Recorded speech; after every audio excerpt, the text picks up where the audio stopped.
So there I was, standing on my porch, watching an HOA officer yank out a taser and fire it at my wife. Yeah, my actual wife. What they didn't know, she's Special Forces. And her old unit, they were already watching with laser sights on the idiot's chest. Now, before you start asking, wait, what? How do you even pull that off legally? And how does she not notice? Let me tell you, in this neighborhood, legality is more of a suggestion. And my wife noticing. Oh, she noticed. She just let it play out because Sarah doesn't flinch at power-tripping HOA mall cops with tactical fantasies. Me, I flinched. I was holding a coffee cup, still in my slippers, when the spark flew and she dropped like a sack of bricks.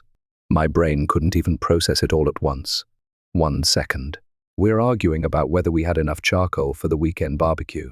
And the next, she sprawled on the driveway, and some guy in a knockoff sheriff vest is shouting into a walkie-talkie like he's breaching Fallujah.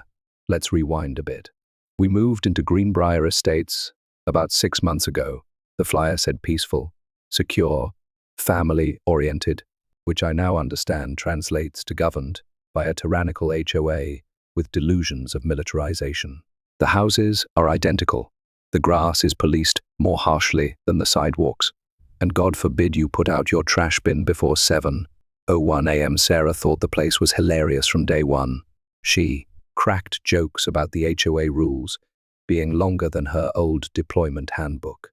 But she went along with it because, peace and quiet, decent schools nearby, and no neighbors who blast EDM at 2:00 a.m. The first strike was the Jeep, her beautiful, matte black, military-grade Jeep. She parked it 2 inches over the driveway line, barely kissing the grass. And the next day, a violation notice appeared with the urgency of a nuclear code alert. I laughed. Sarah didn't. She quietly took the notice, scanned it, and filed it in a folder labeled Greenbrier Absurdities. I should have known then she was already planning something. The HOA president. A woman named Margaret, yes. That's her real name. And no, she doesn't see the irony round the neighborhood like a discount dictator. Her laminated clipboard was her scepter. She wore pastel sweaters like armor, and she hated Sarah from the moment she laid eyes on her. Said she gave off aggressive energy and male-coated intimidation. I think she was just mad. Sarah didn't flinch when she walked over, unannounced, to explain how community harmony begins with visual cohesion. Sarah blinked once, said, "Cool story," and went back to tuning the Jeep's suspension. That was apparently all it took to earn us a weekly inspection and 3 separate citations about combat vehicles disturbing neighborhood tranquility. But the real turning point came when the HOA formed what they called the Greenbrier Civil Enforcement Division. Sounds fancy, right? Don't be fooled.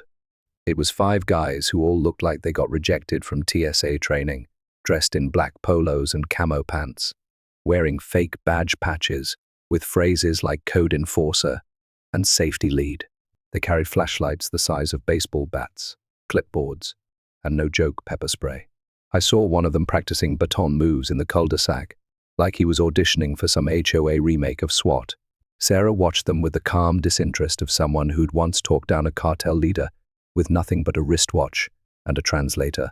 She said nothing, but she started taking longer walks, started asking quiet questions to neighbors, started running cables through the attic. I asked her once if she was planning something. She smiled and said, "Just watching. They're not ready yet." I didn't press. I've learned that when Sarah says she's watching, you let her watch. Meanwhile, the HOA's little army got bolder. They put up cameras on stop signs. They threatened to ticket kids for sidewalk chalk. They fined someone's grandmother for having visibly rebellious garden gnomes. No, I'm not making that up. One gnome was flipping the bird. They treated it like a hate crime. And then, one day, I caught one of the officers looking in our windows while pretending to check the air quality meter. Sarah didn't yell. She didn't scream. She just asked him if he'd like to test how his pepper spray holds up against a woman who's been tear-gassed 3 times before breakfast. He left fast. That led to the barbecue, our casual backyard July 4th thing that was really more of a neighborhood therapy session, disguised as burgers and lawn chairs. People were fed up. HOA meetings had turned into theatrical productions. Margaret would bang her gavel and shout things like, "This is a civilized community," while another homeowner in the back would mutter, Then stop patrolling like the Gestapo. We hosted the cookout. Sarah parked her Jeep right at the curb, in full view of the HOA sign. And sure enough, the enforcement team showed up like clockwork. This time, they had matching vests and printed citation books. I was flipping burgers when I saw them form up like they were breaching a bunker. 5 guys, tactical gear, clipboards, and one holding a body cam while narrating. We are about to engage the target vehicle. Sarah just stood in front of the Jeep, arms crossed, didn't say a word. They gave her a warning. She shrugged, said, "You're welcome to try." And apparently, they took that as a green light, which brings us back to the moment the taser fired. Sarah dropped. I froze. And then, one by one, red laser dots flicked on, glowing against vests, arms, necks, like silent judgment beams from the universe itself. That's when the officer holding the taser stopped smiling. He blinked hard. From inside the hedges, the side alley, the roof of our garage, Sarah's former team stepped into the open. I didn't even hear them arrive, but they were there calm, professional, armed. Sarah, she opened one eye, smirked, and said, "I always wondered what it would feel like to get stunned by an amateur." What none of us knew yet was that she'd been documenting every single thing for months, and the real storm, it was just about to hit. The funny thing about a power-hungry HOA is that they never think they're the villain. They genuinely believe they're heroes in a suburban war zone, holding the line between peace and anarchy, as if someone grilling chicken too close to a fence will cause the entire neighborhood to combust. After the taser incident, which, let me remind you, ended with Sarah opening one eye like a mildly annoyed cat, things should have ended. You'd think the HOA would take a long, sobering breath and reconsider their life choices after realizing they just assaulted a decorated Special Forces vet in front of half the neighborhood. But no, that would require shame. And people like Margaret Withers, our beloved HOA president, don't do shame. They doubled down. Margaret, yes, that's still her real name. And yes, she still wears her pastel sweater sets like a uniform, decided that Sarah was the problem. Not the unauthorized taser deployment. Not the fact that her fake cop squad had been caught on multiple doorbell cameras doing shady late-night inspections. Nope, it was Sarah. Sarah was disruptive. Sarah was a threat to community cohesion. Sarah, she claimed, was creating a hostile energy signature. I swear she used those words, like she had just come back from a yoga retreat and was weaponizing the language of wellness, like a club. So what did Margaret do? She called an emergency HOA board meeting not to apologize, not to investigate the incident, but to introduce a new policy, a restriction against military-style vehicles and aggressive displays of force on residential property. That's right, a direct hit at Sarah and her Jeep, the same Jeep that had been parked peacefully in our own driveway since we moved in. The language was vague enough to sound official, but specific enough to make Sarah the unspoken target. And as if that wasn't enough of a power move, she had the gall to rename her little group of clipboard-wielding mall cop rejects. The Greenbrier Civil Enforcement Division was now officially operating as a neighborhood stabilization task force. Sarah laughed for a full 10 seconds when she read the notice on our door. Then she folded it neatly and added it to her growing binder. She had a whole tab system now: violations, false citations, invasions of privacy, and my personal favorite, ridiculous phrases. That one included gems like unauthorized lawn gnome and non-compliant wind chime frequency. But again, Sarah didn't raise her voice. She didn't charge into the next board meeting with fists or fury. Instead, she quietly took a longer jog the next morning. That's when I started to notice she wasn't just jogging anymore. She was scouting. What no one realized was that Sarah had already turned our under-the-stairs storage room into a miniature war room. No weapons, no drama, just intel. Folders prompted, documents, flash drives, timestamps, and footage from doorbell cams all over the neighborhood. Half of them weren't even ours.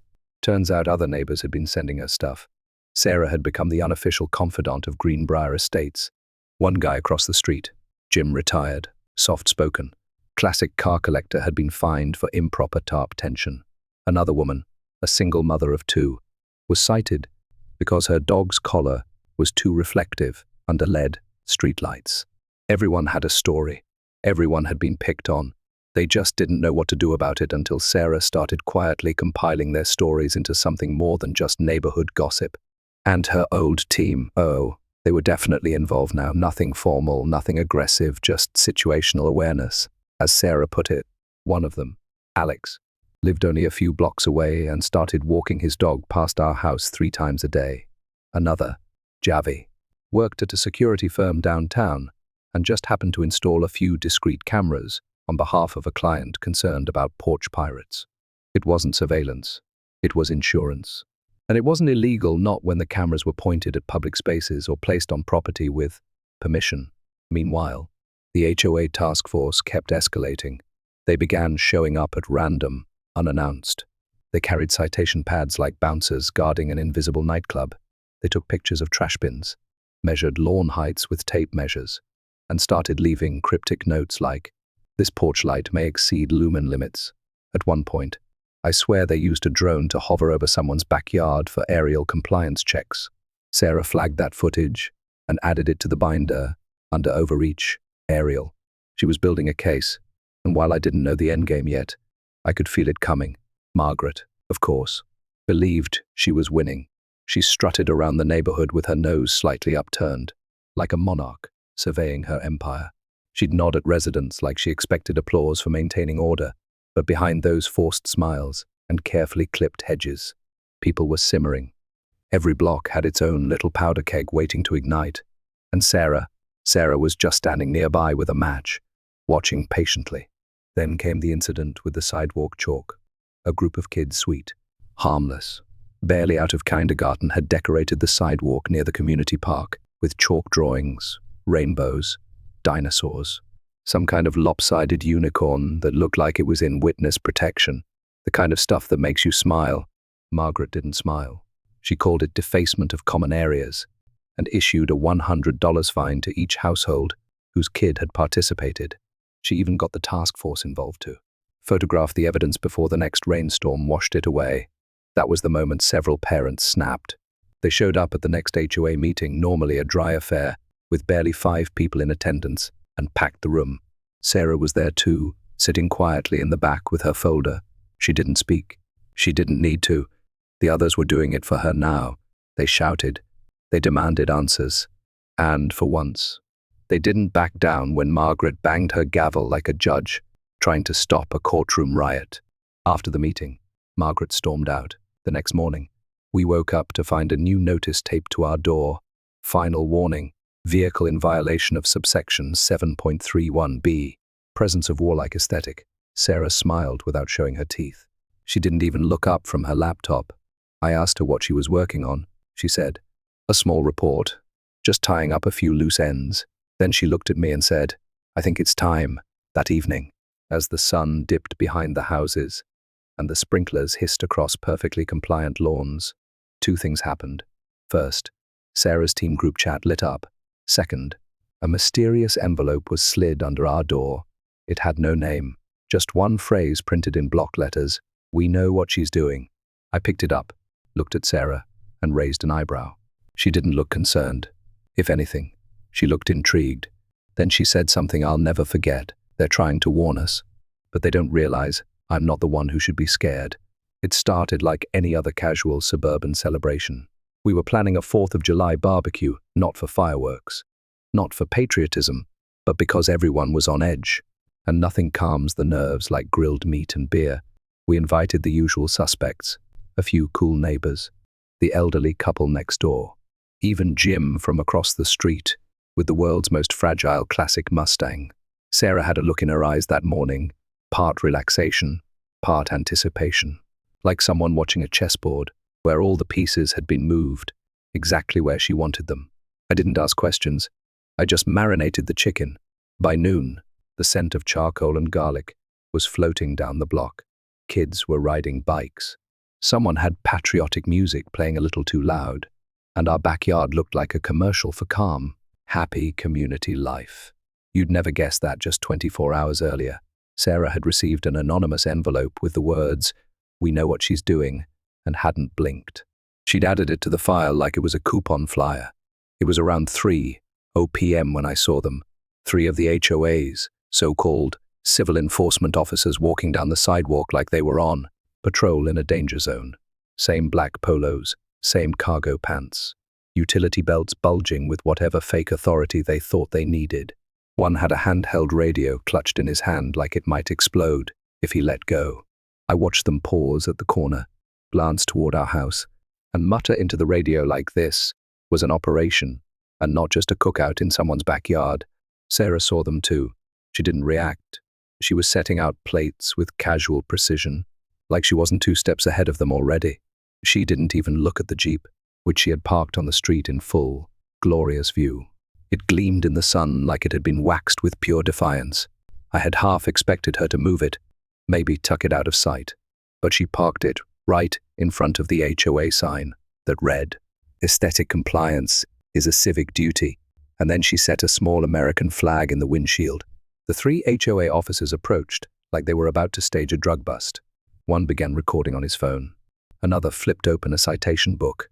The third, shorter and stockier, wore mirrored sunglasses and a scowl that seemed permanently attached to his face. He stepped forward and cleared his throat like a high school principal about to deliver a suspension. "This vehicle is in direct violation of Greenbrier Regulation, the 5th of February 2014, he announced to no one in particular. Sarah, who had just handed a juice box to one of the neighbor kids, turned slowly. She looked at the Jeep, then back at him, then said in the calmest voice imaginable, "Which part, the freedom or the horsepower?" He didn't like that. His mouth twitched. The other 2 officers stepped up like backup singers ready for a fight. I noticed a couple of our guests shift awkwardly. Jim stopped flipping burgers and whispered to me, "They're really doing this at a barbecue." Apparently, yes, they really were. Sunglasses guy reached into his vest and pulled out a laminated warning card, holding it up like a warrant. "This is your final notification. Failure to relocate this non-compliant vehicle will result in forced removal by the authority granted to the Greenbrier HOA board and its appointed civil enforcement task force." Someone from the back coughed and muttered, "Who appointed you the fashion police?" Sarah smiled, not wide, not mocking, just a small, infuriating smile that said, "I've seen warlords more intimidating than you." Then she stepped in front of the Jeep, arms casually crossed. "You want to move it? You'll have to go through me." There was a beat, a very long, very quiet beat. The officer with the citation pad looked uncomfortable. The one filming started to lower his phone. But sunglasses guy, he doubled down. His hand hovered over his belt, where a taser was clipped. "You are interfering with a lawful citation process," he said, stepping forward. "Step aside, or we will use non-lethal force to neutralize the threat to community order." At that point, even the wind stopped. I could feel everyone around us go tense, waiting to see if this idiot was really going to try it again. Sarah didn't move, not an inch. She didn't even raise an eyebrow, just kept looking at him like she was watching a pigeon trying to solve a Rubik's Cube. Then a voice crackled over the radio. I couldn't hear it clearly, but it made the guy with the radio frown and step back. Sunglasses guy didn't wait. With a sudden jerk, he reached for the taser, pulled it free, and pointed it directly at my wife. Now, you might think this would be the moment where someone yells, "Stop!" or "This is insane," but no one had time. Before I could take a step forward, before even Sarah could speak, the taser fired, and Sarah dropped. Gasps, shouts, someone dropped a plate. I dropped my beer, but then the real show began. Because as sunglasses guy stood there, stunned at his own actions, something shifted. I saw a flicker of red light on his vest, then another, then a third laser dots, not from toys, not from party decorations. These were military grade, sharp, precise, controlled, and they were coming from everywhere, from the hedges, from a second-story window across the street, from behind the corner fence, one by one. Sarah's old team emerged, not charging, not shouting, just appearing like smoke, calm, confident, professional. Each one armed, each one silent. I counted 4, maybe 5. They were all staring down the HOA officers like predators, watching a confused deer stumble into a trap. Sunglasses guy froze. The other 2 took a cautious step back. No one moved, not even the kids, who were now clinging to their parents, like they had just stepped into a live action thriller. And then Sarah rolled over, not struggling, not confused. She rolled over, pushed herself up on one arm, and said, "You need to recalibrate your aim." That shot was low and left. The collective sound of half the neighborhood's jaws hitting the grass was almost comical. She stood up, brushed off her pants, and looked at the taser wires dangling from her shirt. Then she yanked them out like someone removing loose threads. I watched Sunglasses Guy drop the taser, not on purpose. His hand just stopped working. His knees bent slightly, like his body was trying to escape without his brain's consent. Sarah walked up to him, slow and deliberate. "You just tased a federal asset," she said, voice quiet but steady. "Do you know how many laws you broke? Do you even know the difference between a civilian enforcement rule and an actual statute?" He didn't answer. He couldn't. And then one of her team members stepped forward, handed her a folder and said, "Everything's ready." Sarah nodded, flipped it open, and smiled. That's when I realized this barbecue wasn't a celebration. It was a setup, and we weren't the ones being watched anymore, they were. For a moment, nobody moved. The neighborhood was frozen, like a paused movie. The fake taser cop still had his hands slightly up, sweat visibly forming on his forehead, pupils darting from Sarah to the shadows where red dots danced across his chest. Margaret was nowhere in sight. Of course, the self-declared queen of Greenbrier had, for once, missed a chance to be present at a disaster she helped engineer. Or maybe, just maybe, she knew something was coming and decided to let one of her disposable henchmen take the fall. Either way, the mood had shifted. You could feel it in the air, something was about to break. And this time, it wasn't Sarah who was going to take the hit. Sarah stood in the center of the chaos, entirely in control. She wasn't gloating, wasn't yelling, wasn't threatening, just calm. Her hands flipped through the folder her teammate had given her, like she was reading out the lunch special.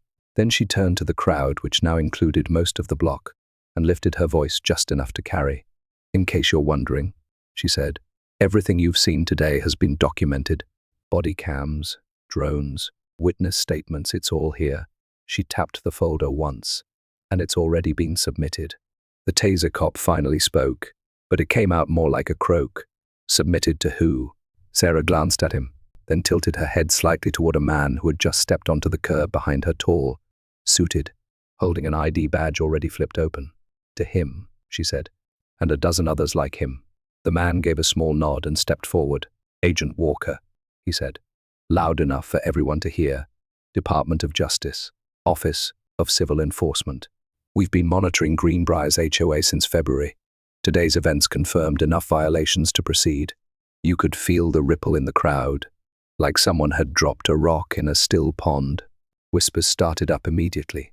People turned to each other, eyes wide, some covering their mouths like they had just witnessed a political scandal unfold, live on their sidewalk because they had. Sarah's old team found out not to intimidate, but to control the scene.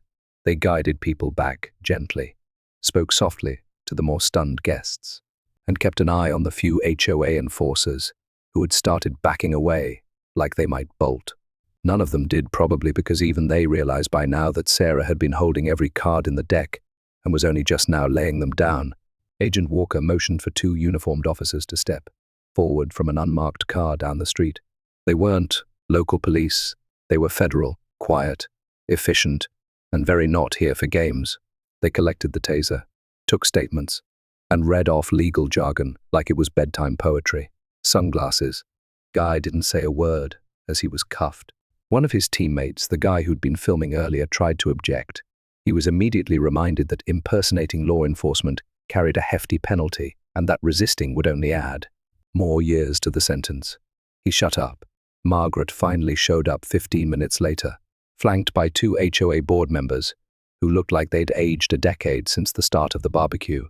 She strutted in like nothing had happened, jaw set, arms folded, trying to project power that no longer existed. She opened her mouth to speak, but Agent Walker held up a hand. "MAAM, you are the acting president of this HOA, correct?" "I am," she said, lifting her chin as if that carried legal weight. "Then you're responsible for authorizing the creation of the Civil Enforcement Task Force." "Yes. And let me just say, then you're also responsible for their actions, their training, and their weapons. You will need to come with us for questioning." She laughed, actually laughed. Questioning for what? This is a private association matter. You have no jurisdiction. Walker didn't blink. Actually, we do. Your HOA has been operating under an expired charter for the past 16 months. You've issued over 200 unlawful citations, collected nearly $100.0 in fines, and created a paramilitary group without any legal oversight. That's not an association matter, that's a federal one. Margaret turned pale. Her mouth opened and closed like a fish suddenly yanked from water. Her board members stepped back. One of them looked like he might faint. Sarah handed Walker another document. This includes digital records, emails, meeting notes, several instances where they discussed bypassing the original bylaws to push through punitive regulations. Walker took it, nodded once, and turned back to Margaret. "MAAM, you are officially under investigation for fraud, harassment, abuse of authority, and potential RICO violations." "RICO," someone in the crowd whispered. "Isn't that for mobsters?" "Yes," I said out loud. "Yes, it is." Margaret was escorted to the same unmarked car, her pastel cardigan flapping in the wind like a surrender flag. She didn't look back. I didn't expect her to. Over the next hour, the backyard slowly emptied out. People trickled away, murmuring about what they'd seen, what it meant, and what came next. Sarah and her team remained behind, speaking quietly with the agents and helping organize the evidence. At one point, I looked over and saw Jim from across the street holding back tears as he thanked her. Apparently, the HOA had threatened to demolish his carport last month for being visually disruptive. He thought he'd have to sell the Mustang to pay the fine. By dusk, the neighborhood was quiet again. The agents were gone. The vehicles had vanished. The only thing left behind was the smell of barbecue, some scattered paper plates, and a deep, satisfying silence. A week later, Greenbrier's HOA was officially dissolved. Without a valid charter, all their policies collapsed. Their fines were nullified. Their records were seized. The so-called task force was banned from participating in any organized community leadership. Sarah didn't gloat. She didn't throw a victory party. She just cleaned up her files, deleted the team group chat, and returned to her normal jogs like nothing had happened. But the board wasn't empty for long. At the next community meeting and emergency gathering to establish temporary leadership, someone nominated Sarah for HOA president. She didn't campaign, didn't hand out flyers or shake hands. She simply accepted with a slight shrug and a polite smile. Her first act as president, she shredded the rule book. Her second, she issued a new rule. No member of the board would ever again be allowed to issue citations, fines, or patrol anything in a vest. The community would function on respect, transparency, and trust, or not at all. She handed me the gavel at the end of that meeting and whispered, "It's not revenge, it's reconstruction." I believed her, mostly. And just before we left, she looked out over the quiet crowd and said, "Oh, and by the way, if anyone sees a clipboard with the words Civil Enforcement Division on it, go ahead and toss it in the nearest fire pit." Everyone laughed loud, relieved, and real, because Greenbrier was finally free. And Sarah, she wasn't just my wife. She was the ghost of every tyrant's downfall, calm, tactical, patient. And when push came to tase her, she didn't push back.